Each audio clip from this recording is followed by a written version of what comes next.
Hey guys, तो मैंने अभी थोड़ी देर पहले अमेजॉन प्राइम की web series the better sister देख के खत्म करा है। और सच बताऊं यार, ये सीरीज मुझे तो पर्सनली कुछ खास पसंद नहीं आई है। ऑल दो मेरे कोई एक्सपेक्टेशंस भी नहीं थे, क्योंकि मैंने इस सीरीज को देखने से पहले इसका ट्रेलर देखा था, इसीलिए थोड़े बहुत जो एक्सपेक्टेशंस होने चाहिए थे वो भी मैंने कम कर लिए। क्योंकि यार, इस सीरीज का जो ट्रेलर था ना, वही इसके बारे में काफ़ी कुछ एक्सप्लेन कर रहा था। ऑल दो मैं ट्रेलर देख के मूवीज जज नहीं करता हूँ, मूवी या सीरीज, लेकिन फिर भी मेरे एक्सपेक्टेशंस बहुत कम हो गए थे।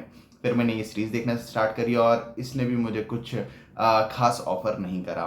बात करूँ कहानी की, तो कहानी की कुछ ऐसी है कि फ्लूई नाम की एक लड़की है जिसके पति की डेथ हो जाती है।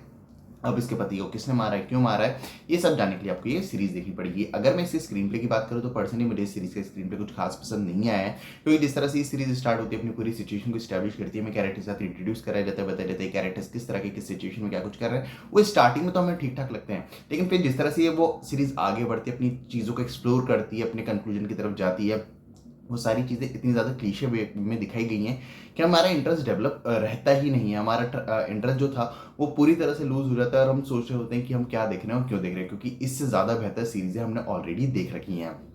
जिसके कारण जो थोड़ा बहुत भी मज़ा आना होता है वो नहीं आता है, जो कि काफ़ी ज़्यादा बुरी बात है। जहाँ तक बात है कैरेक्टर डेवलपमेंट और कैरेक्टर्स के पीछे डायनामिक्स की, किसी भी कैरेक्टर में इतनी जान नहीं है कि हम किसी भी कैरेक्टर के साथ पूरी तरह से कनेक्ट हो पाएँ।